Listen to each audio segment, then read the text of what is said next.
നമസ്കാരം, ഞാൻ ബൈജു അന്നാർ. നമ്മുടെ ചാനലിലേക്ക് സ്വാഗതം. ഇന്ന് റാപ്പിഡ് ഫെയർ ആണ് നിങ്ങൾ കാണാൻ പോകുന്നത്. നിങ്ങൾ ഉപയോഗിക്കുന്ന വാഹനത്തെപ്പറ്റി നിങ്ങൾ തന്നെ അഭിപ്രായം പറയുന്ന പ്രോഗ്രാമാണ് റാപ്പിഡ് ഫെയർ.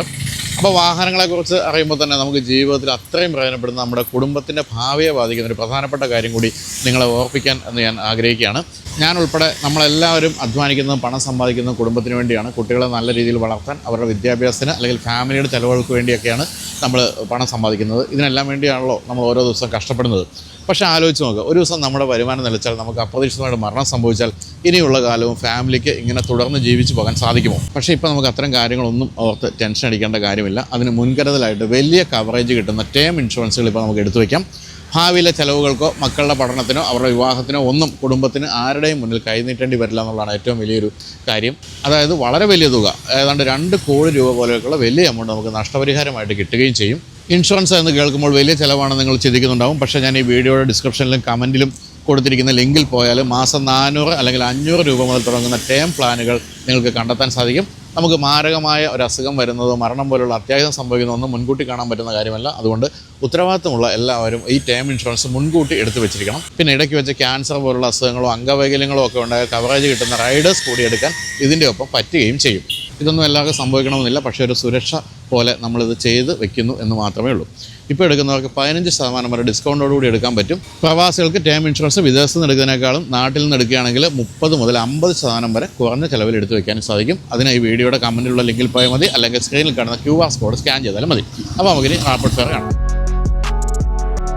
അപ്പോൾ ഇന്നത്തെ ആദ്യത്തെ ഓണറിനെ പരിചയപ്പെടാം. ഒരു ഹോണ്ട CB1000 ഹോണറ്റ് SP അല്ലേ, നല്ല കാര്യം പറയുന്നത് മുഴുവൻ പേര്. അതിൻ്റെ ഓണറാണ്. നമസ്കാരം. പേര്? ജയകൃഷ്ണൻ. എന്ത് ജയകൃഷ്ണൻ? എനിക്ക് ബിസിനസ്സാണ്. എവിടെ തന്നെ? ഞാൻ ആലുവയിലാണ്. എനിക്കൊരു ഗരാജ് ഉണ്ട്. പിന്നെ റൈഡിംഗ് ഗിയറിന്റെ ഡീലറാണ് ഞാൻ. അത് ശരി.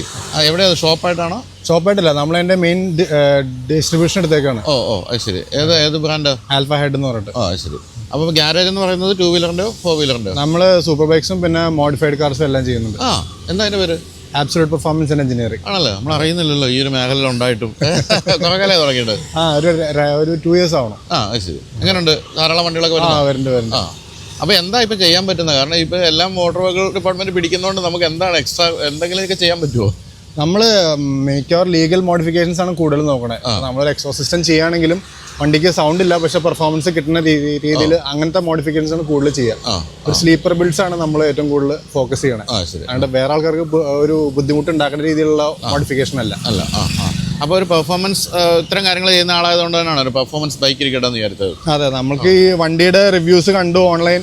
നമ്മളൊരു ബൈക്ക് എടുക്കണമെന്ന് കുറച്ച് നാളെ ആലോചിക്കണം. അപ്പോൾ റിവ്യൂസ് ഒക്കെ നോക്കിയപ്പോൾ ഇത് ആക്ച്വലി നല്ലൊരു പാക്കേജായിട്ട് നമുക്ക് ഫീൽ ചെയ്തു.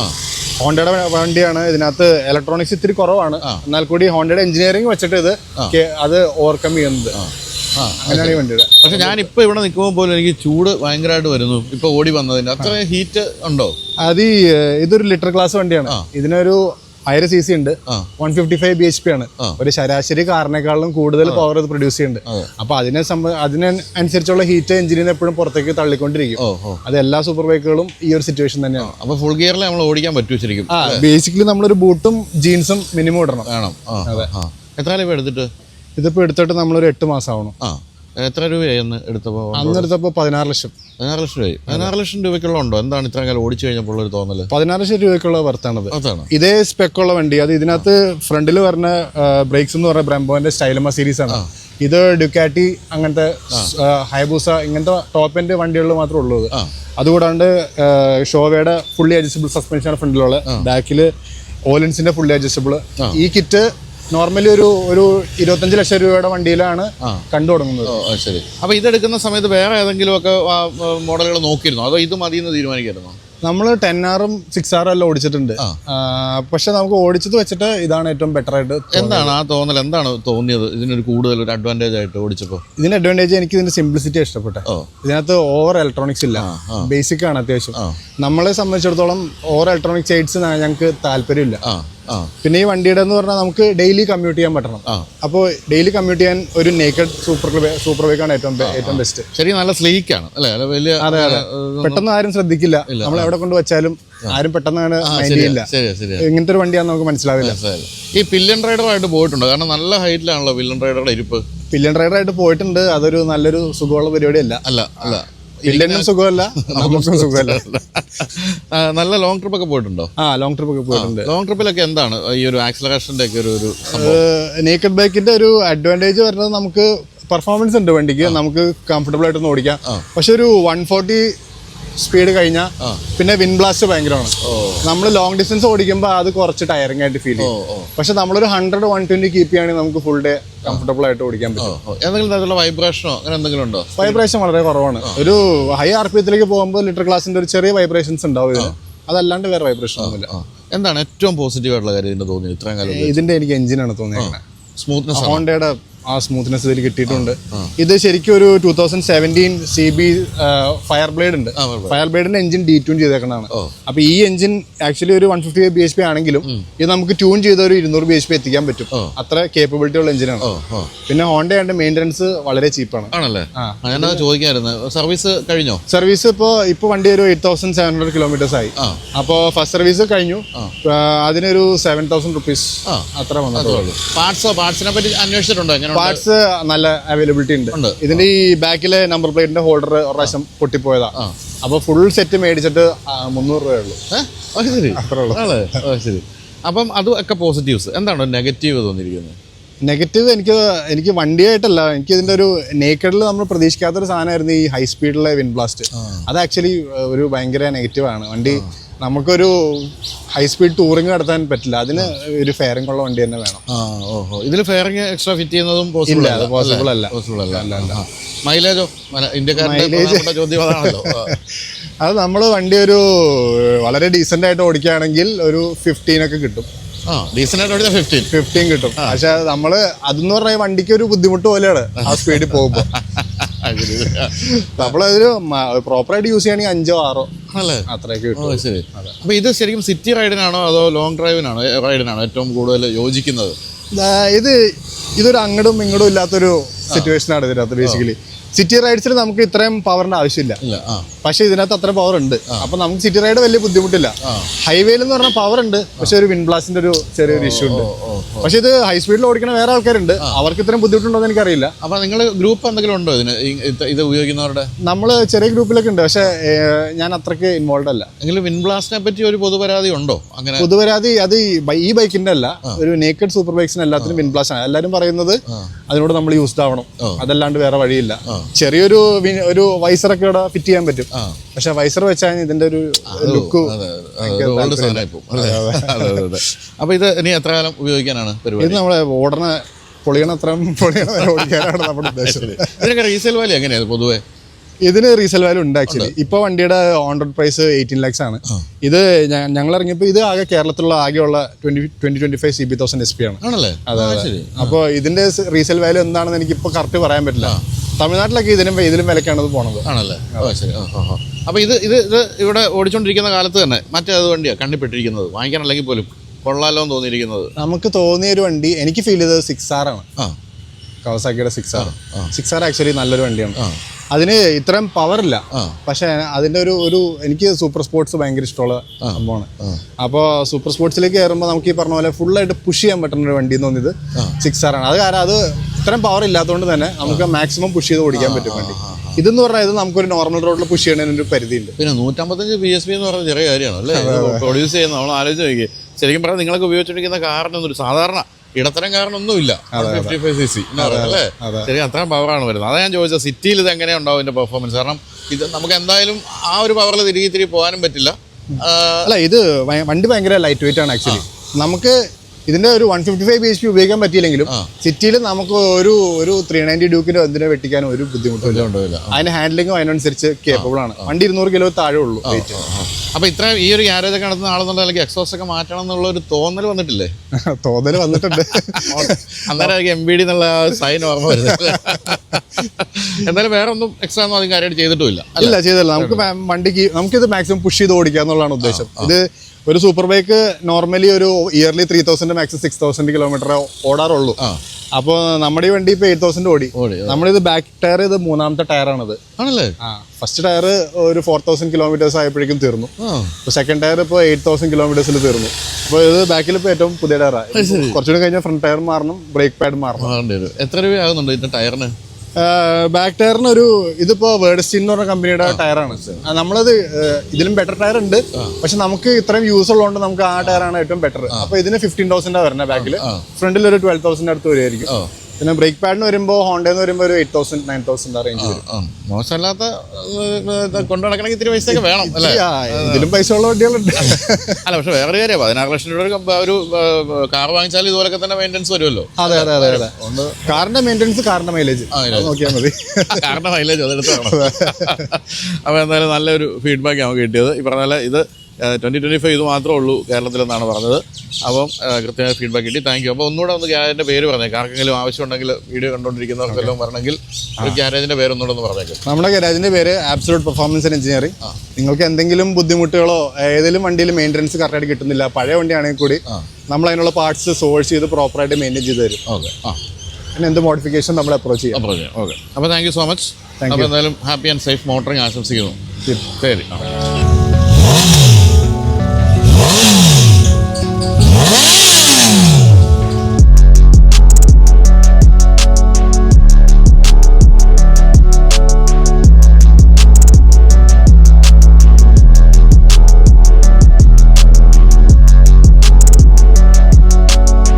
നമ്മുടെ കിയ EV6 ഓണറിനാണ് പരിചയപ്പെടുന്നത്. നമസ്കാരം സാർ.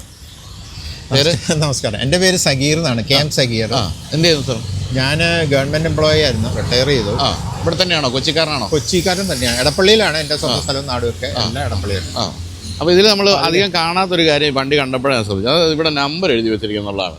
എന്താണ് അതിൻ്റെ? സാധാരണ നമ്മൾ ഡീലർഷിപ്പിലെ വണ്ടിയിലൊക്കെ അങ്ങനെ കാണുന്നത്. എന്താണ് ഇതിൻ്റെ ഒരു ഉദ്ദേശം? ഈ നമ്പർ എഴുതി വെച്ച് കഴിഞ്ഞാൽ ഒരാൾക്ക് നമ്മളെ എന്തെങ്കിലും ഒരു ആവശ്യത്തിന് വിളിക്കേണ്ടി വന്നാൽ, എന്തെങ്കിലും ഒരു കേസ് എമർജൻസിയോ ആകാതല്ല, എന്ത് കേസിലാണെങ്കിൽ നമ്മളെ വിളിക്കേണ്ടി വന്നു കഴിഞ്ഞാൽ വിളിക്കാമെന്നുള്ളൊരു സൗകര്യത്തിന് വേണ്ടി എഴുതി വെച്ചതാണ്. അതിൽ ഈ പറഞ്ഞാൽ നമ്മുടെ പ്രൈവസിയുടെ ഇഷ്യൂ ഒന്നും ഞാൻ വലുതായിട്ട് കണക്കാക്കുന്നില്ല. കാരണം അങ്ങനെ എന്നെ ആരും വിളിച്ച് ശല്യപ്പെടുത്താറില്ല. ആരെപ്പം ഫോൺ വിളിച്ചാലും ഞാൻ എടുക്കും, എപ്പോഴാണെങ്കിലും എടുത്തും സംസാരിക്കുകയൊക്കെ ചെയ്യാറുണ്ട്. അപ്പോൾ നമ്മളെവിടെയെങ്കിലും ബ്ലോക്ക് ആക്കിയൊക്കെ വണ്ടി ഇട്ടാൽ വേണം നമ്മളെ വിളിച്ചൊന്ന് മാറ്റാവോ എന്നൊക്കെ ചോദിക്കാവുന്ന ഒരു സാധനം അല്ലേ? നമ്മളങ്ങനെ ബ്ലോക്കാക്കി ഇടാറില്ല. ഒന്ന്. രണ്ടാമത് ഏതെങ്കിലും കല്യാണത്തിനൊക്കെ ചെന്ന് കഴിഞ്ഞാൽ ചിലപ്പം ഈ പറഞ്ഞ പോലെ എല്ലാം നിറഞ്ഞു പോകുമല്ലോ. അപ്പോൾ ആ സമയത്ത് അവർക്ക് നമ്മളെ വിളിച്ച് എന്തെങ്കിലും വണ്ടി മാറ്റണോ എന്നൊക്കെ പറയാം. പിന്നെ പാർക്കിങ്ങിൽ കൊണ്ടുപോയിട്ട് കഴിഞ്ഞാൽ കൂടുതൽ സമയമായെങ്കിൽ അവർ നമ്മളെ വിളിച്ചോളും. അങ്ങനെ കുറേ സൗകര്യങ്ങളുണ്ട് ഇതിനകത്ത്. ഇതുകൊണ്ട് ദൂഷ്യഫലങ്ങളായിട്ടൊന്നും ഞാൻ കാണുന്നില്ല. എൻ്റെ എല്ലാ വണ്ടിയിലും ഈ സാധനം ഞാൻ എഴുതിയിടാറുണ്ട്. വണ്ടി മാറുമ്പോൾ ആ നമ്പർ ഊരി കളഞ്ഞിട്ട് അടുത്ത വണ്ടിയിൽ അത്. അപ്പോൾ എത്ര കാലമായി എടുത്തിട്ട് നമ്മൾ EV6? ഇതിപ്പോൾ ഞാൻ EV6 എടുത്തിട്ട് ഏതാണ്ട് 3 വർഷമായി. 3 വർഷമായി. അതായത് ഇത് ഇറങ്ങിയ സമയത്ത് എടുത്ത തേർഡ് വണ്ടി, അത് തേർഡ് വെഹിക്കിൾ. എന്തുകൊണ്ട് EV6? കാരണം നമ്മളിപ്പോൾ ഇലക്ട്രിക് വണ്ടി വാങ്ങിക്കാൻ ആലോചിക്കുമ്പോൾ ആദ്യം നമ്മുടെ മനസ്സിൽ ടാറ്റ വരും, മഹീന്ദ്ര വരും. ഇങ്ങനെ കഴിഞ്ഞാൽ ഈ കിയ അത്ര ശക്തമല്ല ഒരു വിൽപ്പനയുടെ കാര്യത്തിൽ. പിന്നെ എന്തുകൊണ്ടാണ് EV6ലേക്ക് പോകാമെന്ന് വിചാരിച്ചത്? ഞാൻ ഈ EV6 എടുക്കുന്നതിന് മുമ്പ് എല്ലാ വണ്ടികളും ഓടിച്ചു. ടാറ്റ, ബെൻസ്, വോൾവോ, ടൊയോട്ട, എല്ലാ വണ്ടികളും ഞാൻ ഓടിച്ചു നോക്കിയിട്ട് എനിക്ക് സാറ്റിസ്ഫാക്ഷൻ തരുന്ന വണ്ടി ഏതാണെന്ന് വെച്ചാൽ അതാണ് ഞാൻ എടുക്കുന്നത്. അതല്ലാതെ ബ്രാൻഡിലല്ല. ബ്രാൻഡിന് ഞാൻ വലിയൊരു വാല്യൂ കൽപ്പിക്കുന്നില്ല. കാരണം ബ്രാൻഡിൽ അവർ വാല്യൂ കൽപ്പിച്ച് നമ്മളെ വിൽക്കുകയാണ്. ഇതിപ്പം കിയ എന്ന് പറഞ്ഞു കഴിഞ്ഞാൽ വലിയൊരു ബ്രാൻഡ് അല്ലായിരുന്നു അന്ന്. ഇപ്പൊ എനിക്ക് വന്നാൽ കണ്ടമാനം. EVകളുടെ കാര്യത്തിലാണ് അവർ ഇത്തിരി പിന്നെ നിൽക്കുന്നത്. ബാക്കി എല്ലാ കാര്യത്തിലും EVയിൽ ഏതാണ്ട് ആദ്യം വന്ന ടാറ്റ നെക്സോൺ കഴിഞ്ഞിട്ട് ആദ്യം വന്ന വണ്ടി.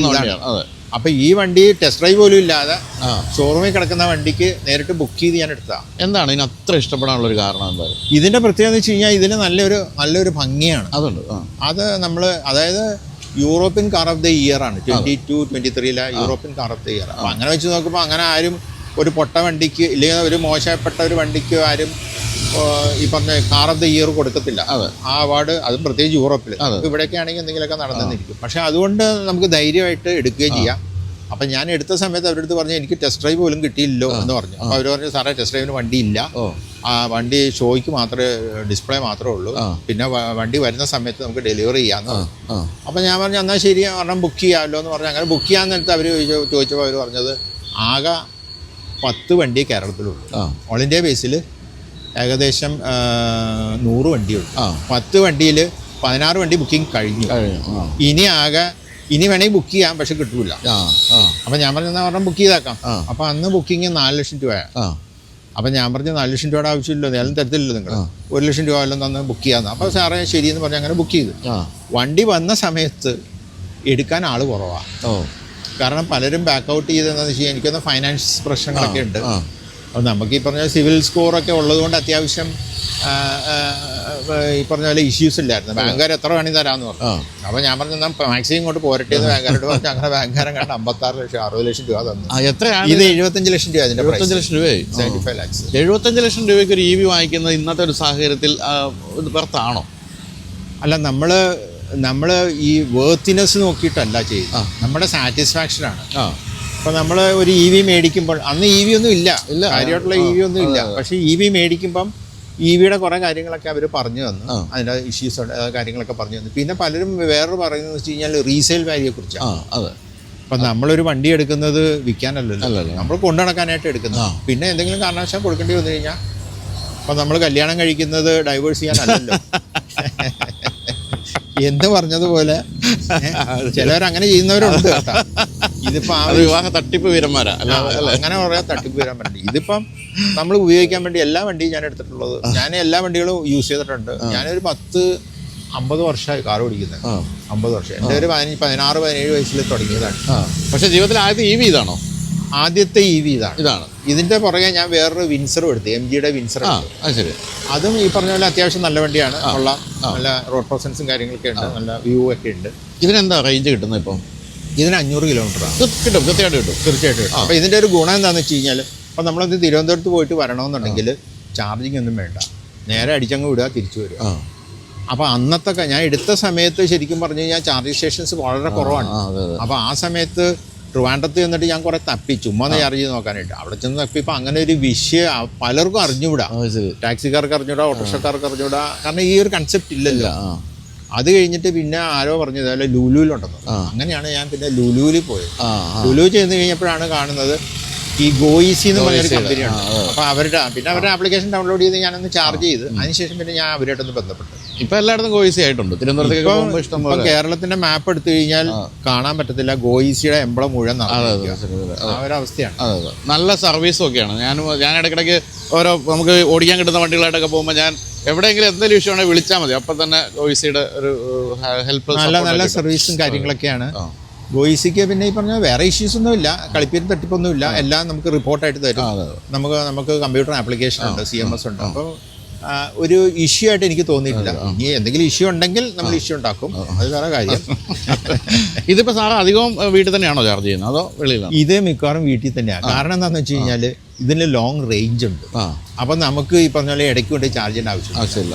അപ്പം അതുകൊണ്ട് തന്നെ പിന്നെ ഒരു പേരിന് വേണമെങ്കിൽ ചിലപ്പോൾ വല്ലയിടത്തും കൊണ്ട് ചാർജ് ചെയ്തെന്നല്ലാതെ സാധാരണ ഇത് വീട്ടിൽ തന്നെയാണ്. എത്ര നേരം എടുക്കാറുണ്ട് വീട്ടിൽ ചാർജ് ചെയ്യുമ്പോൾ?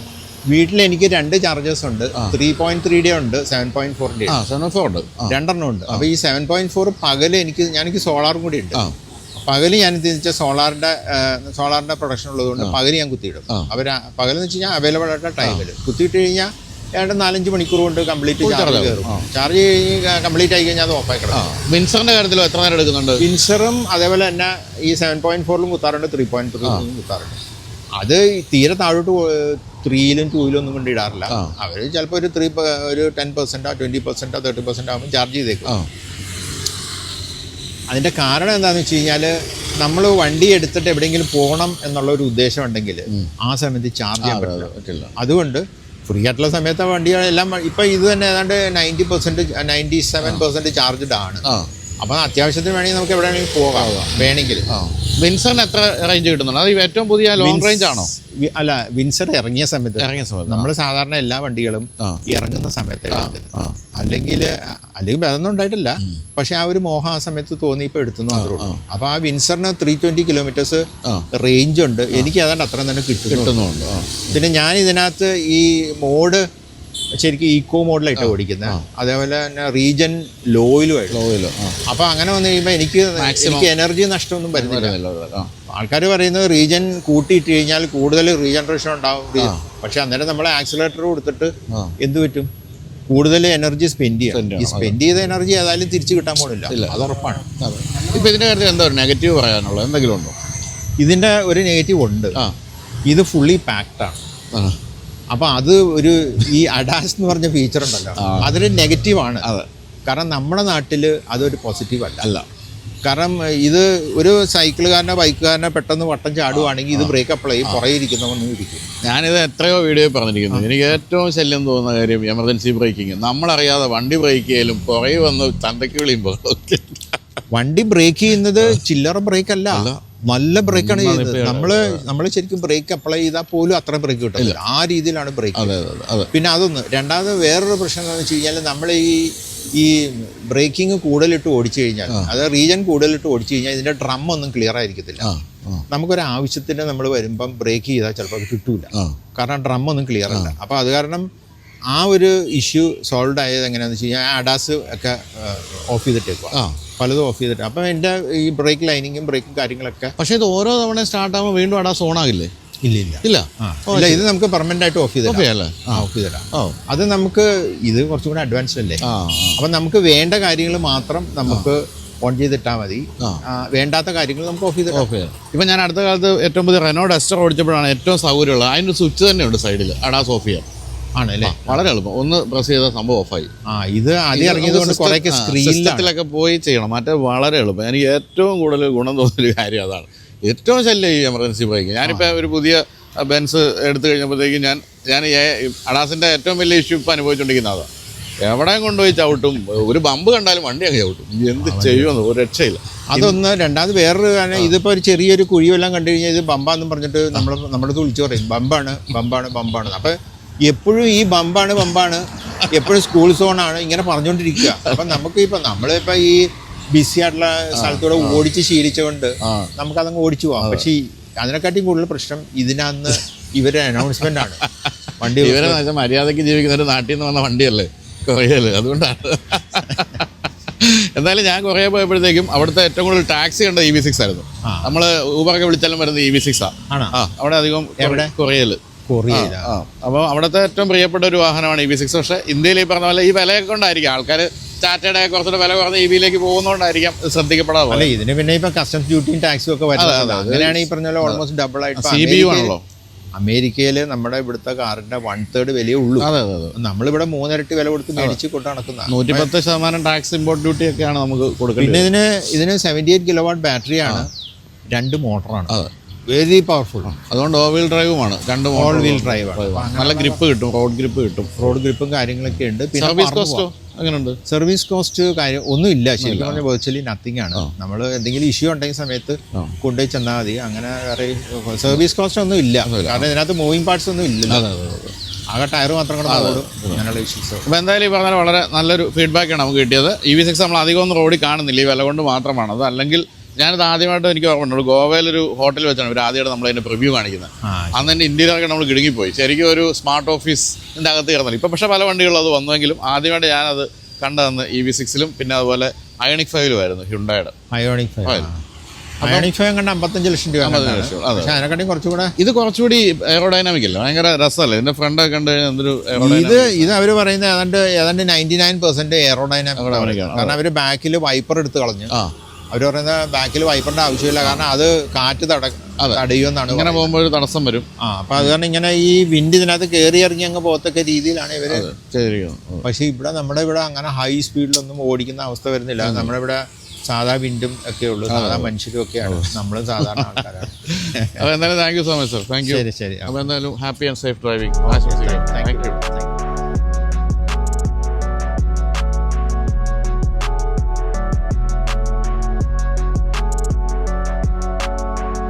എനിക്ക് തോന്നുന്നു നമ്മുടെ വീഡിയോയിൽ ഓഡിറ്റിറ്റി രണ്ടാമത്തെ പ്രാവശ്യമാണ് ഒരു ഓഡിറ്റിറ്റി ഓണർ പ്രത്യക്ഷപ്പെടുന്നത്. നമസ്കാരം. ഹലോ. പേര്? ഷബീർ. എന്തിനാ ഷബീർ? ഞാൻ ബിസിനസ്സാണ്. എനിക്ക് ടൂറിസം വെച്ചാൽ റിസോർട്ടൊക്കെ ഉണ്ടോ? റിസോർട്ട് ഉണ്ട്. ആണല്ലേ? അത് ശരി. എവിടെ? ഇവിടെ അന്തകാനൊരു ബീച്ചിലാണ്. അന്തകാനഴി. എന്താ പേര്? The waves. ഓ ശരി. എങ്ങനെയുണ്ട് ഇപ്പോഴത്തെ അവസ്ഥയിൽ ടൂറിസം ഇപ്പോഴത്തെ കുഴപ്പമില്ല. കോവിഡിന്റെ സമയത്ത് കുറെ ബുദ്ധിമുട്ടുകളൊക്കെ ഉണ്ടായിരുന്നു. ഇപ്പൊ ഡൊമസ്റ്റിക് ടൂറിസ്റ്റുകളായിരിക്കുമല്ലേ അധികം വരുന്നത്. ഇപ്പൊ യുദ്ധമൊക്കെ തുടങ്ങിയപ്പോഴത്തേക്ക് ഒരു പ്രശ്നം ഉണ്ടായി കാണുമല്ലോ. അതെ അല്ലേ? അപ്പം ഈ പറഞ്ഞ ധാരാളം ഓട്ടോ ഉള്ള ആളാണോ? അല്ല, ഞാൻ അവിടെ പിന്നെ കുറച്ച് വൈകുന്നേരമൊക്കെ അമ്മ ഇങ്ങോട്ടേക്ക് ഇറങ്ങുക. ഇവിടെ തന്നെയാണോ താമസം? താമസം ഞാൻ ലൈസോണ്ട് എടുത്തിട്ടുണ്ട്. അപ്പൊ ഇതായിരിക്കില്ല അപ്പൊ ഇതായിരിക്കില്ല മെയിൻ വണ്ടി എന്ന് എനിക്ക് തോന്നുന്നു. ആണോ? ഇല്ല, വേറെ വണ്ടി ഉണ്ട്. ഏതൊക്കെയാ ഉള്ളത്? അത് ലിസ്റ്റ് X5 ഉണ്ട്, എക്സോ ആണോ അധികം പിന്നെ എക്സോ ആണോ അധികം ഓടിക്കാറുള്ളത്? അതെ അതെ ആ പിന്നെ അതൊക്കെയാ പിന്നെ ഉള്ളത് ബെൻസ് ഉണ്ട്, ബെൻസിന്റെ C ക്ലാസ്. C class. ഇതിപ്പോ എത്ര കാലം എടുത്തിട്ട്? ഇതിപ്പോൾ എടുത്തിട്ട് 3 വർഷം. 3 വർഷം. എന്താണ് ഓടി TT-യിലേക്ക് പോകാൻ? കാരണം ഇപ്പം ഈ പറഞ്ഞ 2 സീറ്റർ തീർച്ചയായിട്ടും നല്ലതാണ്. എങ്കിൽ TT-യിലേക്ക് പോകാൻ ഒരു കാരണം എന്തായിരിക്കും? TT-യിലേക്ക് പോകാനുള്ള കാര്യം എനിക്ക് നേരത്തെ TT ഉണ്ടായിരുന്നു. ശരി. 10-20 വർഷം മുമ്പ് ഉണ്ടായിരുന്നു. 20 വർഷം മുമ്പ്? അതിലെന്താ അത്ര ആകർഷിച്ച ഘടകം വീണ്ടും ഇത് വാങ്ങിക്കാൻ? ആകർഷിച്ച ഘടകം വെച്ചാൽ എനിക്ക് തോന്നുന്നു കുറെ കൂടി ചെറുതാണ് വണ്ടി. അപ്പൊ എൻ്റെ ആ ഒരു നേച്ചറായിട്ട് യോജിക്കുന്ന ഒരു വണ്ടിയായിട്ട് എനിക്ക് തോന്നിയിരുന്നു. മറ്റുള്ള വണ്ടികളെ കുറച്ചുകൂടി ബിഗ്ഗസ്റ്റ് ആണ്. അപ്പം അതുകൊണ്ടിട്ട് അതെനിക്ക് ഇത് കുറച്ചുകൂടിയൊക്കെ സ്യൂട്ടബിൾ ആയിട്ട് തോന്നി. പിന്നെ എനിക്ക് തോന്നുന്നു ഇതൊരു ഡേ ടു ഡേ വണ്ടി തന്നെയാണ് അല്ലേ? നമുക്ക് ഇപ്പൊ മാർക്കറ്റിൽ പോകണമെങ്കിൽ അങ്ങനെ പോകാം. അതുപോലെ തന്നെ മറ്റുള്ള ഈ പറയുന്ന പോലെ തന്നെ എവിടെ വേണമെങ്കിലും നമുക്ക് കൊണ്ടുപോകാം. പിന്നെ ഗ്രൗണ്ട് ക്ലിയറൻസ് മോശമല്ല അല്ലേ? തരക്കേടില്ല, തരക്കേടില്ല. പൊതുവെ 2 സീറ്ററുകളുടെ പ്രശ്നം എന്ന് പറയുന്നത് അടി തട്ടുക കേരളത്തിലെ റോഡിലെന്നുള്ളതാണ്. ഇത് പക്ഷേ അത്യാവശ്യം വലിയ കുഴപ്പമില്ല. എങ്ങനെയുണ്ട് ഈ 3, അതായത് ഇന്ത്യയിലെ ഏറ്റവും പ്രീമിയം 3 ബ്രാൻഡ് ഉപയോഗിക്കുന്ന ആളാണല്ലോ. അപ്പോൾ ഈ ഓഡിയുടെ കാര്യത്തിൽ എങ്ങനെയാണ് maintenance cost compared to BM and Benz? ഇതൊരു പ്രത്യേക ടൈപ്പ് സ്പോർട്സ് കാർ ആയതുകൊണ്ടിട്ടുള്ള ഒരു വ്യത്യാസമുണ്ട്. അതിനനുസരിച്ച് കുറച്ച് കൂടുതൽ എമൗണ്ട്, ഒരു 48 വരാറുണ്ട് സാധാ സർവീസ് കോസ്റ്റ് ഒക്കെ വരുന്നത്. മറ്റുള്ള വണ്ടി എന്ന് പറയുമ്പോൾ ഒരു 25, ഇപ്പം ബെൻസിൻ്റെ ആണെങ്കിൽ 25 ഒക്കെ വരുന്നത്. അങ്ങനെ പിന്നെ നമ്മൾ ഈ പറയുന്ന പോലെ കംപ്ലൈൻറ്റ് വരുന്നതിനനുസരിച്ചിട്ടാണ് ശരിക്കും പറഞ്ഞില്ല. എന്തെങ്കിലും സാധനങ്ങൾ മാറ്റേണ്ടി വരുമ്പോഴാണ് കൂടുതൽ പൈസ. ശരിയാണ്. പക്ഷേ TT-യുടെ കാര്യത്തിൽ വലിയ മെയിൻ്റെനൻസ് അങ്ങനെ ഇല്ലാന്നാണ് പൊതുവെ കേട്ടിരിക്കുന്നത് അല്ലേ? അതെ. കുഴപ്പമില്ല. ഇപ്പൊ രാവിലെ സർവീസ് മെയിൻറ്റെയിൻ ചെയ്ത് പോയാൽ മാത്രം. ഇപ്പൊ രാവിലെ നമ്മൾ വീട്ടിൽ നിന്ന് ഇറങ്ങുന്നു, ഈ 3 വണ്ടിയും കിടക്കുന്നു, ഏതായിരിക്കും എടുക്കാൻ തോന്നുക? അങ്ങനെയല്ല പോകുന്ന എന്ത് കാര്യത്തിനാന്നുള്ളത്? എങ്കിലും കൂടുതൽ റിസോർട്ടിലേക്ക് പോകുമ്പം ഈ വണ്ടിയിൽ പോകും ആണല്ലേ. ഒരു ദിവസം എങ്ങനെ വന്നാലും 10-60 കിലോമീറ്ററോളം പോകും. പക്ഷെ ഇപ്പം ഈ റോഡൊക്കെ വളരെ മോശമല്ലേ? വളരെ മോശമാണ്. ഇപ്പം അത് കാരണം ഇത് എടുക്കാറില്ല. വല്ലപ്പോഴും ഒക്കെ എറണാകുളത്തേക്ക് വരുമ്പോൾ എടുക്കും. പിന്നെ അതുപോലെ തന്നെ ഷോർട്ട് ട്രിപ്പൊക്കെ. ഇത് ഏത് മോഡലാ? ഇതിപ്പോൾ 2013 ആണ്. 13. ഇതൊക്കെ എന്ത് വിലക്ക് കിട്ടും നമ്മളിപ്പോൾ ഒരു സെക്കൻഡ് ഹാൻഡ് TT വാങ്ങിക്കാൻ തീരുമാനിച്ചാൽ? സെക്കൻഡ് ഹാൻഡ് TT എന്നൊക്കെ പറയുമ്പം ഇപ്പോഴത്തെ റേറ്റിലൊക്കെ എനിക്ക് തോന്നുന്നു ഇപ്പം ഒരു 35 ബിലോ പ്രതീക്ഷിച്ചാൽ മതി. ഒരു 30 ആ ഒരു റേഞ്ചൊക്കെ കിട്ടും. ഇതൊരു ബുദ്ധിപരമാണോ ഇത് വാങ്ങിക്കുന്നത്? ഇത് ആഗ്രഹമുള്ള ഒരാൾക്ക് വാങ്ങിക്കുന്നത് ബുദ്ധിപരമാണോ? ഇതിനോടുള്ള ക്രൈസാണ് ശരിക്കും പറഞ്ഞെങ്കിൽ. എനിക്കിതിനോടൊരു താല്പര്യമുള്ളത് കൊണ്ടിട്ട് മാത്രം അതെടുത്താണ്. എങ്കിലും പോഷെ മറ്റുള്ള വണ്ടികൾ എന്ന് പറയുമ്പോൾ കുറെ കൂടി ബിഗ്ഗസ്റ്റ് ആണ്. അപ്പം നമുക്കത് കുറച്ച് ഹെവി ആയിട്ട് തോന്നാറുണ്ട്. ഇതാകുമ്പോൾ നമുക്ക് പെട്ടെന്നൊരു എന്താ പറയുക, സാധാരണ ചെറിയ കാർ ഉപയോഗിക്കുന്ന പോലെ. പിന്നെ ഞാൻ കുറച്ചുകൂടി ഈ പറയുന്ന പോലെ തന്നെ ഒരു സൈസല്ല. അപ്പം എനിക്ക് മാച്ച്ഡ് ആയിട്ടുള്ള ഒരു വണ്ടിയായിട്ട് തോന്നാറുണ്ട്. ഡ്രൈവിംഗ് കംഫർട്ട് ഭയങ്കരമായിട്ടുണ്ട് ഇതിനകത്ത്. നല്ല പവറാണ്. അപ്പോൾ 20 വർഷം മുമ്പ് എടുത്തതെന്ന് പറയുന്നത് പുതിയ എടുത്തായിരുന്നോ അതും സെക്കൻഡ് ഹാൻഡ് ആണോ എടുത്തന്ന്? അത് സെക്കൻഡ് ഹാൻഡ്. അന്ന് നമ്മുടെ ജഹാംഗീറിന്റെ നെക്സ്റ്റ് ജഹാംഗീറിന്റെ ഒരു ബ്ലാക്ക് വണ്ടിയായിരുന്നു. അത് കുറേ നാൾ ഉപയോഗിച്ചു. പിന്നെ അതൊക്കെ ഉണ്ട്. പിന്നെ വേറെ ഈ കാറുകളോട് കുറച്ച് കമ്പുണ്ട്. അപ്പം അതുകൊണ്ടിട്ട് അങ്ങനെ. അപ്പം ഇനി ഇന്ത്യക്കാരുടെ ഒരു പ്രധാനപ്പെട്ട ചോദ്യം, എന്ത് മൈലേജ് കിട്ടും? ഇതിന് മൈലേജ് കുറവാണ്. ഇതിന് ഏകദേശം ഒരു 10 കിലോമീറ്ററൊക്കെ ലോങ്ങിൽ കിട്ടും. 10 കിട്ടും. അല്ലാത്തപ്പോൾ നമുക്ക് 6 കിലോമീറ്ററൊക്കെ പ്രതീക്ഷിച്ചു. ഇപ്പം ടൗണിലേക്ക് വരുവാണെന്നുണ്ടെങ്കിൽ നമുക്ക് ശരിക്കും വേണമെങ്കിൽ ഒരു 6 കിലോമീറ്റർ. എന്താണ് ഇതിൻ്റെ ഏറ്റവും ഇഷ്ടപ്പെട്ട ഒരു കാര്യം? എന്താ ഇത് സ്ഥിരം ഇങ്ങനെ ഓടിക്കുമ്പോൾ? ഇത് നമുക്ക് എവിടെയെങ്കിലും പാർക്ക് ചെയ്യാം. അതുപോലെ തന്നെ വണ്ടി നല്ല പവറാണ്, പെട്ടെന്ന് എടുത്തുകൊണ്ട് പോവാം. പിന്നെ അങ്ങനെ പിന്നെ എന്താ പറയുക, ഒരു പ്രത്യേകത, കുറേ കാര്യങ്ങളിലുള്ള ആ ഒരു പ്രത്യേകത മറ്റു വണ്ടിയെ അപേക്ഷിച്ചുണ്ട്. മറ്റുള്ള വണ്ടി ഉപയോഗിക്കുന്ന പോലെ സാധാരണ കാറുകൾ, ചെറിയ കാറുകൾ കൊണ്ടുനടക്കുന്ന പോലെ തന്നെ നമുക്ക് ചെറിയ കാറായിട്ട് കൊണ്ടുനടക്കാം. അതാണ് ഞാൻ ഏറ്റവും കൂടുതൽ കണ്ടതാണ്. ഇപ്പം എറണാകുളം സിറ്റി പോലെ സ്ഥലങ്ങളിൽ പാർക്ക് ചെയ്യാനും അതുപോലെ തന്നെ ഈ പറയുന്ന പോലെ തന്നെ എവിടെയും കൊണ്ട് ഇറങ്ങിയാലും നമുക്ക് ആ ചെറിയ കാർ എന്നുള്ളൊരു ഫീൽ ഉണ്ടാവും. മറ്റെന്ന് പറയുമ്പോൾ മറ്റുള്ള വെഹിക്കിൾ ഇപ്പോൾ സ്പോർട്സ് കാറിൽ പല വേരിയൻ്റ് ഉണ്ട്. അപ്പോൾ അതിൽ ശരിക്കും അതെല്ലാം ഹെവിയാണ്. ഇത് കുറച്ച് ക്യൂട്ടാണ് എന്നുള്ള ഒരു ഇത് മാത്രമേ ഉള്ളൂ. പിന്നെ ഈ പറഞ്ഞ കാലാധിപത്യമായിട്ടുള്ള ഒരു വണ്ടിയാണ്. ഇപ്പോൾ പ്രൊഡക്ഷൻ നിന്ന് പോയെങ്കിൽ പോലും ഇപ്പോഴും ആവശ്യക്കാർ എല്ലാവരുടെ ഒരു ലോകത്ത് എവിടെ നോക്കിയാലും TT എന്ന് പറയുന്ന ഒരു വികാരമായിട്ട് ഇപ്പോഴും നിലനിൽക്കുന്നുണ്ടല്ലേ?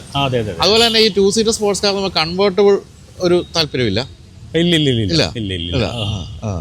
കൺവെർട്ടബിൾ ഈ പറയുന്ന പോലെ തന്നെ നമ്മുടെ ക്ലൈമറ്റിന് ചോദിച്ചതല്ല ശരിക്കും പറഞ്ഞാൽ. നമ്മുടെ ഇവിടെ നിന്ന് കൺവെർട്ടബിൾ കൊണ്ട് ശരിക്കും പറഞ്ഞിട്ടുണ്ടെങ്കിൽ ഒരു യൂസേജ് ഇല്ല. ഇതൊക്കെ ശരിക്കും പറഞ്ഞാൽ വല്ല കൊടൈക്കനാലോ ഊട്ടിയോ അതുപോലുള്ള സ്ഥലങ്ങളിലാണ് കൺവെർട്ടബിൾ ശരിക്കും പറഞ്ഞെങ്കിൽ അല്ലാതെ നമ്മളിവിടെ വെയിലും കൊണ്ട് കൺവേർട്ടബിൾ ഉള്ള ഒരാളോടെ പറയുന്നത് കേട്ടോ. ഞാൻ എൻ്റെ വലിയൊരു ആഗ്രഹമായിരുന്നു, അതുകൊണ്ട് ഞാൻ വാങ്ങിച്ചതാ. ഈ പറഞ്ഞ പ്രശ്നമുണ്ട്, ഞാനൊക്കെ വെളുപ്പിനെ കോട്ടയത്ത് വീട്ടിലൊക്കെ പോകുമ്പോഴാണ് ആകെ ഒന്ന് കൺവേർട്ട് ചെയ്ത് ഓടിക്കുന്നത്. അല്ലെങ്കിൽ ഈ പൊടിയും എനിക്കാണ് സത്യത്തിൽ ഈ ബസ്സിൻ്റെ ഒക്കെ സൈഡിലൂടെ കൺവേർട്ട്. അതുപോലെ ഇപ്പോഴത്തെ വെയിലിനൊക്കെ ശരിക്കും പറഞ്ഞെങ്കിലും ഭയങ്കര അതെ ഭയങ്കര പ്രശ്നമാണ്. പിന്നെ എൻ്റെ പേടി ഇതാണ്, നമ്മൾ ഈ ബസ്സിൻ്റെ ഒക്കെ സൈഡിൽ കൂടെ കൺവേർട്ട് ചെയ്യുമ്പോൾ ആരും തുപ്പമൊക്കെ ചെയ്യുന്നൊരു പേടി വരും. ഇതൊക്കെ സംഭവിക്കല്ലോ നമ്മുടെ നാട്ടിൽ. ബംഗാളികളൊക്കെ വായിൽ മറ്റേ സാധനമൊക്കെ വെച്ചോണ്ടിരിക്കുകയല്ലേ, വേണം ഒരു തുപ്പിയ നേരെ തലയിലൊക്കെ ആയിരിക്കും. അങ്ങനത്തെ വിശ്വാസമൊക്കെ ഉണ്ട്. അപ്പോൾ എന്തായാലും ഈ പറഞ്ഞല്ലോ TT നമ്മൾ കഴിഞ്ഞ തവണ നമ്മൾ 2 TTകൾ ഒരുമിച്ചായിരുന്നു, 2 ഓണേഴ്സ് ഒരുമിച്ച് വന്നത്. അവരും പറഞ്ഞ ഇതാണ്, TTയുടെ ഒരു ഈ സ്റ്റൈലൊന്നും ഒരിക്കലും എന്താ പറയുക കാലത്തിന് ചേരാത്ത ആകില്ല. ആ രീതിയിൽ ഒരു മോഡേൺ ലുക്ക് ഏത് കാലത്തുണ്ട്. പിന്നെ എനിക്ക് ഏറ്റവും ഇഷ്ടപ്പെട്ട കാര്യം ഗ്രൗണ്ടിലെ കറക്റ്റ്. ഞാനിത് പണ്ട് ഓടിച്ച് വാഗമണി പോയി എനിക്ക് ഓടണം, അന്ന് അത്ര നല്ല റോഡൊന്നുമല്ല, പക്ഷേ എങ്കിൽ പോലും അടിയൊന്നും തട്ടാതെ. അപ്പോൾ നമുക്ക് മനസ്സിലായി ഒരു ഡേ ടു ഡേ കാറാണ്, നമുക്ക് കേരളത്തിലൊക്കെ പറ്റുന്ന ഒരു കാറാണെന്നുള്ള കാര്യം. അപ്പോൾ എന്തായാലും താങ്ക് യു സോ മച്ച്. കൂടുതലും ഈ പറയുന്ന പോലെ എന്താണ് ഒരു സെൻ ഉപയോഗിക്കുന്ന പോലത്തെ ഒരു ഫീലാണ് എനിക്ക് അതുപോലെ തോന്നിയിരിക്കുന്നത്. അപ്പം നമുക്ക് എന്താ പറയുക എവിടെ വേണമെങ്കിലും പോവാം. അതെ അതെ. ഇപ്പോ മറ്റുള്ള സ്പോർട്സ് കാർ എന്ന് പറയുമ്പോൾ നമുക്ക് എവിടെ പോകാൻ പറ്റും, ഒരു ഭാരമാണ് ശരിക്കും പറഞ്ഞാൽ. ഇതാകുമ്പോൾ നമുക്കൊരു കല്യാണത്തിന് വേണമെങ്കിൽ അതിൽ പോവാം, അതുപോലെ തന്നെ മാർക്കറ്റിൽ പോകണമെങ്കിൽ പോവാം, അതുപോലെ തന്നെ നമുക്കൊന്ന് കറങ്ങാൻ ഒരു ചെറിയ ഔട്ടിങ് അതിലേക്ക് പോകുന്നതിന് ശരിയാണ്. ഇപ്പം വളരെ ശരി. ഞാനിപ്പോൾ BMW നമ്മുടെ എൻ്റെ C4 ഒക്കെ എടുക്കാൻ നേരം നമ്മൾ അത് പോകണോ എന്നിങ്ങനെ ആലോചിക്കും. പക്ഷേ ഇത് അങ്ങനെയില്ല, ഇതങ്ങനെ എടുത്ത് നമുക്ക് പോകാം. അതാണ് അതിൻ്റെ ഒരു വലിയ ഗുണം എന്ന് പറയുന്നത്. കുറേ ലളിതമായിട്ടാണ് എനിക്ക് തോന്നിയത്. അതെ അതെ ശരിയാണ്. അപ്പോൾ എന്തായാലും താങ്ക് യു സോ മച്ച്. അപ്പോൾ അന്ധകാര നാഴി വരികയാണെങ്കിൽ കാണാം. തീർച്ചയായിട്ടും. Thank you. Okay bye. Thank you.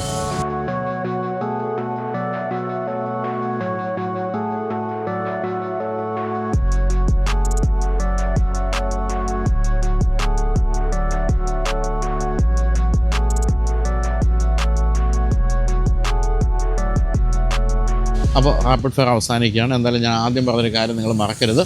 വാഹനത്തെക്കുറിച്ച് നിങ്ങളോട് പറയുമ്പോൾ തന്നെ ജീവിതത്തിൽ അത്രയും പ്രധാനപ്പെട്ട നമ്മൾ ചെയ്തു വെക്കേണ്ട ഒരു സുപ്രധാനമായ സാമ്പത്തിക തീരുമാനത്തെക്കുറിച്ചുകൂടി ഞാൻ പറഞ്ഞിരുന്നു. അത് ചെയ്തു വെച്ചാൽ നിങ്ങൾ ഇല്ലാതായാലും കുടുംബം എങ്ങനെ കഴിയുമെന്നോർത്തുള്ള ടെൻഷൻ നമുക്ക് ഒഴിവാക്കാം.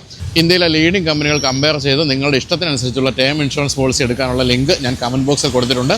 അവിടെ 15% വരെ ഡിസ്കൗണ്ടോടുകൂടി ടേം ഇൻഷുറൻസ് നമുക്ക് എടുത്തു വയ്ക്കാം. അല്ലെങ്കിൽ ഈ QR കോഡ് സ്കാൻ ചെയ്താലും മതി. എല്ലാവരും ചെക്ക് ചെയ്ത് നോക്കുക. അപ്പോൾ അടുത്ത ആഴ്ച മറ്റൊരു റാപ്പിഡ് ഫയറോട് കാണാം. ബൈ.